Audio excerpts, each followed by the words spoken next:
इस वीडियो में हम भारतीय नेता शिक्षाविद मदन मोहन मालवीय जी के बारे में, उनकी जीवनी के बारे में और उनके कार्यों के बारे में प्रकाश डालेंगे। महामना मदन मोहन मालवीय जी का जन्म 25 दिसंबर सन 1861 ईस्वी में हुआ।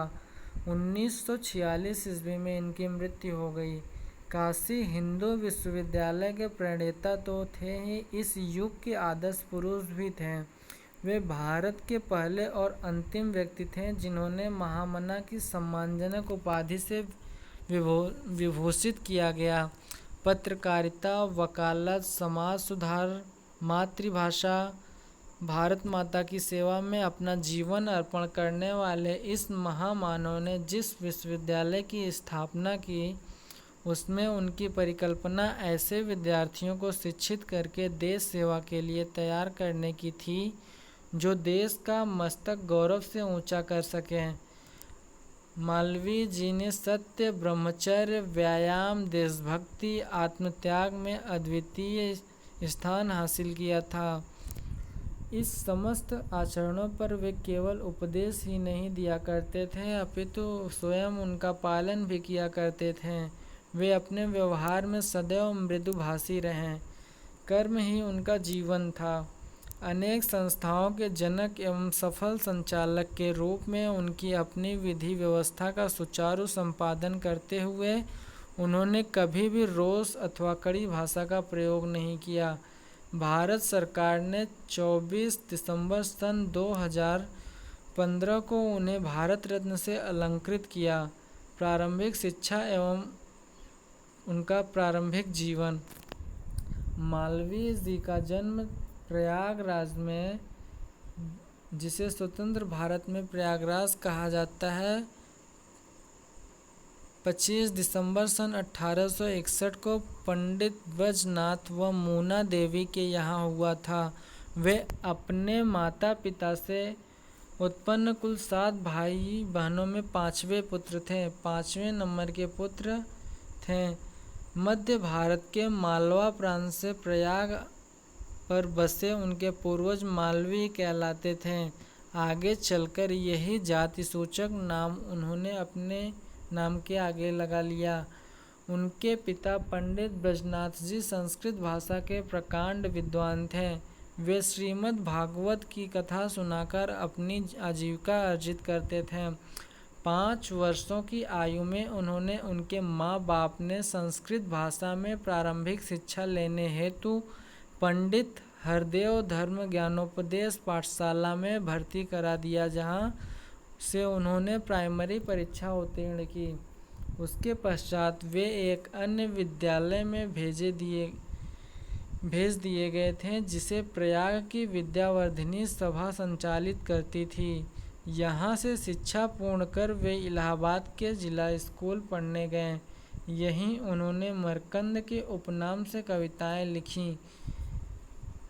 उनकी कविताएं पत्र पत्रिकाओं में खूब छपती थीं। लोग बाग उन्हें चाव से पढ़ते थे। 1879 में उन्होंने म्योर सेंट्रल कॉलेज से, जो आजकल इलाहाबाद विश्वविद्यालय के नाम से जाना जाता है, इलाहाबाद विश्वविद्यालय का नाम पहले म्योर सेंट्रल कॉलेज था, मैट्रिकुलेशन 10वीं की परीक्षा उत्तीर्ण की। हैरिसन स्कूल के प्रिंसिपल ने उन्हें छात्रवृत्ति देकर कलकत्ता विश्वविद्यालय भेजा, जहां से उन्होंने 1884 ईस्वी में बीए की उपाधि प्राप्त की। पूर्ण परिचय। अपने हृदय की महानता के कारण संपूर्ण भारतवर्ष में महामना के नाम से पूज्य मालवीय जी को संसार में सत्य, दया और न्याय पर आधारित सनातन धर्म सर्वाधिक प्रिय था। करुणामय हृदय, भूतानुकंपा, मनुष्य मात्र में अद्वेष, शरीरपन और वाणी के संयम, धर्म और देश के लिए सर्वस्व त्याग, उत्साह और धैर्य, नैराश्यपूर्ण परिस्थितियों में भी आत्मविश्वासपूर्वक दूसरों को असंभव प्रतीत होने वाले कर्मों का संपादन, वेशभूषा और आचार विचार में मालवीय जी ने भारतीय संस्कृति के प्रति ऋषियों के प्राणवान स्मारक थे। सिर जाए तो जाए प्रभु, मेरो धर्म न जाए, मालवीय जी का जीवन व्रत था, जिससे उनका व्यक्तित्व और सार्वजनिक जीवन समान रूप से प्रभावित था। यह आदर्श उन्हें बचपन में ही अपना पितामह प्रेमधर चतुर्वेदी, जिन्होंने 108 दिन तक निरंतर 108 बार श्रीमद् भागवत गीता का पारायण किया था, से राधा कृष्ण की अनन्य भक्ति, पिता ब्रह्मजन नाथ जी का भागवत कथा से धर्म प्रचार एवं माता मूना देवी से दुखियों की सेवा करने का स्वभाव प्राप्त हुआ था। धनहीन किंतु निर्लोभी परिवार में पलते हुए भी देश की दरिद्रता तथा अर्थार्थी छात्रों के कष्ट निवारण के स्वभाव से उनका जीवन ओतप्रोत था।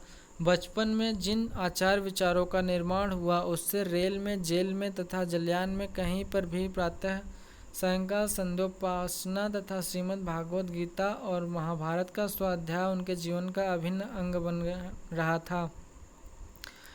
मालवीय जी ने प्रयाग की धर्म ज्ञानोपदेश तथा विद्या धर्म प्रवर्तनीय पाठशालाओं में संस्कृत का अध्ययन समाप्त करने के पश्चात म्योर सेंट्रल कॉलेज, जिसको इलाहाबाद विश्वविद्यालय के नाम से भी जाना जाता था, से 1884 ईस्वी में कलकत्ता विश्वविद्यालय की बीए की उपाधि ली।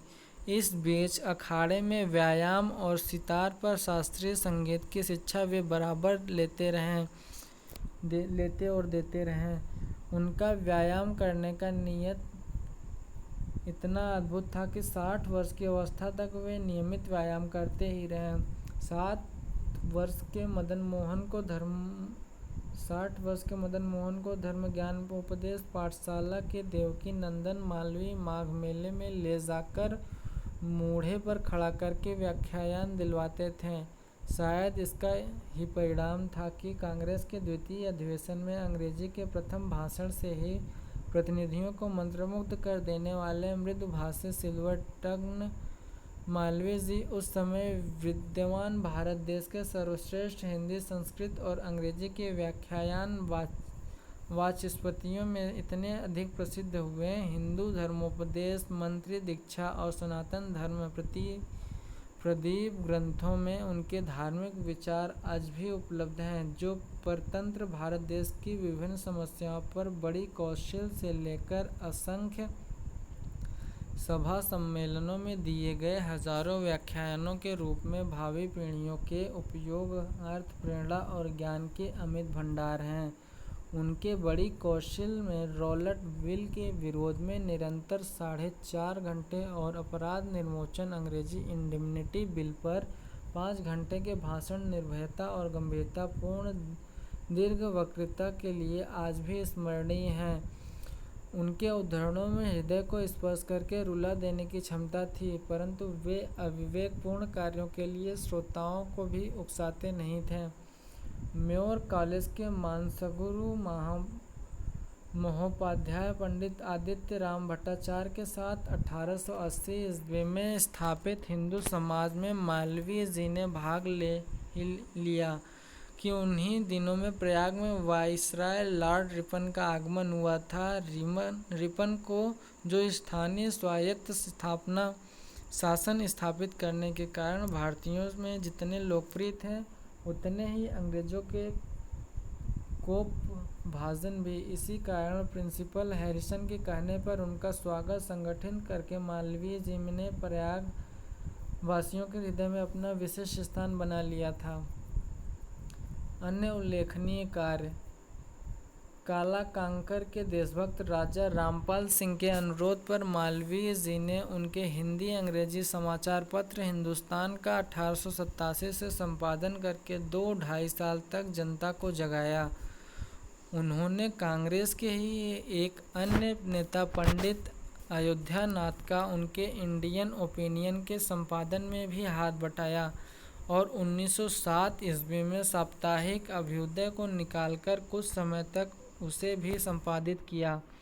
यही नहीं, सरकार समर्थक समाचार पत्र पायोनियर के समकक्ष 1909 में दैनिक लीडर अखबार निकालकर लोकमत निर्माण का महान कार्य संपन्न किया। दूसरे वर्ष मर्यादा पत्रिका भी प्रकाशित की। इसके बाद उन्होंने 1924 ईस्वी में दिल्ली आकर हिंदुस्तान टाइम्स को सुव्यवस्थित किया।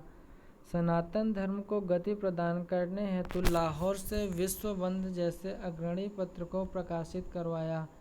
हिंदी के उत्थान में मालवीय जी की भूमिका ऐतिहासिक है। भारतेंदु हरिश्चंद्र के नेतृत्व में हिंदी गद्य के निर्माण में संलग्न मनीषियों में मकरंद तथा झक्कड़ सिंह के उपनाम से विद्यार्थी जीवन में रसात्मक काव्य रचना के लिए ख्यातिलब्ध मालवीय जी ने देवनागरी लिपि और हिंदी भाषा को पश्चिमोत्तर प्रदेश व अवध के गवर्नर सर एंटोनी मैकडोनेल के सम्मुख 1898 ईस्वी में विविध प्रमाण प्रस्तुत करके कचहरियों में प्रवेश दिलाया। हिंदी साहित्य सम्मेलन के प्रथम अधिवेशन काशी 1910 के अध्यक्षीय अभिभाषण में हिंदी के स्वरूप निरूपण में उन्होंने कहा कि उसे फारसी अरबी के बड़े बड़े शब्दों से लादना जैसे बुरा है, वैसे ही अकारण संस्कृत शब्दों से गूंथना भी अच्छा नहीं, और भविष्यवाणी की एक दिन यही भाषा राष्ट्रभाषा होगी। सम्मेलन के एक अन्य वार्षिक अधिवेशन बम्बई 1919 के सभापति पद से उन्होंने हिंदी उर्दू के प्रश्न को धर्म का नहीं अपितु राष्ट्रीयता का प्रश्न बतलाते हुए उद्घोष किया कि साहित्य और देश की उन्नति अपने देश की भाषा द्वारा ही हो सकती है। समस्त देश की प्रांतीय भाषाओं के विकास के साथ साथ हिंदी को अपनाने के आग्रह के साथ यह भविष्यवाणी भी की गई कि कोई दिन ऐसा भी आएगा जिस भांति अंग्रेजी विश्वभाषा हो रही है उसी भांति हिंदी का भी सर्वत्र प्रचार होगा। इस प्रकार उन्होंने हिंदी को अंतर्राष्ट्रीय रूप का लक्ष्य भी दिया। कांग्रेस के निर्माताओं में विख्यात मालवीय जी ने उसे द्वितीय अधिवेशन कलकत्ता 1886 से लेकर अपनी अंतिम सांस तक स्वराज के लिए कठोर तप किया। उसके प्रथम उत्थान में नरम और गरम दलों के बीच की कड़ी मालवीय जी ही थे, जो गांधी युग की कांग्रेस से हिंदू मुसलमान एवं उससे विभिन्न मतों में सामंजस्य स्थापित करने में प्रयत्नशील रहे। एनी बेसेंट ने ठीक कहा था कि मैं दावे के साथ कह सकती हूँ कि विभिन्न मतों के बीच केवल मालवीय जी भारतीय एकता की मूर्ति बने खड़े हुए हैं। असहयोग आंदोलन के आरंभ तक नरम दल के नेताओं के कांग्रेस को छोड़ देने पर मालवीय जी ने उसमें डटे रहे और कांग्रेस ने उन्हें 4 बार सभापति निर्वाचित करके सम्मानित किया। लाहौर में 1909 में, दिल्ली में 1918 से 1931 में, कलकत्ता में 1933 में। दिल्ली में 2 बार ये निर्वाचित हुए थे, 1918 में और 1931 बार में दूसरी बार। यद्यपि अंतिम दोनों बार में वे सत्याग्रह के कारण पहले ही गिरफ्तार कर लिए गए। स्वतंत्रता के लिए उनकी तड़प और प्रयासों के परिचायक फैजपुर कांग्रेस 1936 में राष्ट्रीय सरकार और चुनाव प्रस्ताव के समर्थन में मालवीय जी के ये शब्द स्मरणीय हैं। मैं 50 वर्ष से कांग्रेस के साथ हूँ। संभव है मैं बहुत दिन तक न जीऊँ और अपनी जी में यह कसक लेकर मरूं कि भारत अब भी पराधीन है, किंतु फिर भी मैं यह आशा करता हूं कि मैं इस भारत को स्वतंत्र देख सकूंगा। स्वतंत्रता संग्राम में उनकी भूमिका। असहयोग आंदोलन के चतुर्सूत्री कार्यक्रम में शिक्षा संस्थाओं के बहिष्कार का मालवीय जी ने खुलकर विरोध किया, जिसके कारण उनके व्यक्तित्व के प्रभाव से हिंदू विश्वविद्यालय पर उसका अधिक प्रभाव नहीं पड़ा। 1921 ईस्वी में कांग्रेस के नेताओं ने जेल भर जाने पर कर्तव्य विमूढ़ वाइसराय लॉर्ड रेडिंग को प्रांतों में स्वशासन देकर गांधी जी से संधि कर लेने को मालवीय जी ने सहमति कर लिया था, परंतु 4 फरवरी 1922 के चौरी चौरा कांड ने इतिहास को पलट दिया। गांधी जी ने बारदौली की कार्यकारिणी में भी बिना किसी से परामर्श किए सत्याग्रह को अचानक रोक दिया। इससे कांग्रेस जनों में असंतोष फैल गया और खुसुर पुरसुर होने लगी कि बड़ा भाई के कहने में आकर गांधी जी ने यह भयंकर भूल की है। गांधी जी ने स्वयं भी 5 साल के लिए जेल भेज दिए गए। इसके परिणामस्वरूप चिलचिलाती धूप में 61 वर्ष के बूढ़े मालवीय ने पेशावर से डिब्रूगढ़ तक तूफानी दौरा करके राष्ट्रीय चेतना को जीवित रखा। इस भ्रमण में उन्होंने बहुत बार कुख्यात धारा 144 का उल्लंघन भी किया, जिससे सरकार खून का घूंट समझकर पी गई। परंतु 1930 के सविनय अवज्ञा आंदोलन में उसी ब्रिटिश सरकार ने उन्हें मुंबई में गिरफ्तार कर लिया, जिस पर श्रीयुत भगवान दास भारत रत्न ने कहा था कि मालवीय जी का पकड़ा जाना राष्ट्रीय यज्ञ की पूर्णाहुति समझी जानी चाहिए। उसी साल दिल्ली में अवैध घोषित कार्यसमिति की बैठक में मालवीय जी को पुनः बंदी बनाकर नैनी जेल भेज दिया गया। यह उनकी जीवनचर्या तथा वृद्धावस्था के कारण यथार्थ में एक प्रकार की तपस्या थी, परंतु सैद्धांतिक मतभेद के कारण हिंदू विश्वविद्यालय में प्रिंस ऑफ वेल्स का स्वागत और कांग्रेस स्वराज पार्टी के समकक्ष कांग्रेस स्वतंत्र दल व रैमजे मैकडोनाल्ड के सांप्रदायिक निर्णय पर, जिसकी स्वीकृति को मालवीय जी ने राष्ट्रीय आत्महत्या माना। इस प्रकार कांग्रेस की अस्वीकार नीति के कारण निर्णय विरोधी सम्मेलन और राष्ट्रीय कांग्रेस दल का पुनः संगठन करने जैसे उनके कांग्रेस विरोध के उदाहरण भी इतिहास उल्लेखनीय रहे। धार्मिक संस्कृति की रक्षा। सनातन धर्म व हिंदू धर्म संस्कृति की रक्षा और संवर्धन में मालवीय जी का योगदान अनन्य है। जनबल तथा मनोबल में नित्यशः क्षयशील हिंदू जाति को विनाश से बचाने के लिए उन्होंने हिंदू संगठन का शक्तिशाली आंदोलन चलाया। स्वयं अनुदार सहधर्मियों के तीव्र प्रतिवाद झेलते हुए भी कलकत्ता, काशी, प्रयाग और नासिक में भंगियों को धर्मोपदेश और मंत्र दीक्षा दी। उल्लेखनीय है कि राष्ट्र नेता मालवीय जी ने, जैसा स्वयं पंडित जवाहरलाल नेहरू ने लिखा है, अपने नेतृत्व काल में हिंदू महासभा को राजनीतिक प्रतिक्रियावादिता से मुक्त रखा और अनेक बार धर्मों के सह अस्तित्व में अपनी आस्था को अभिव्यक्त किया।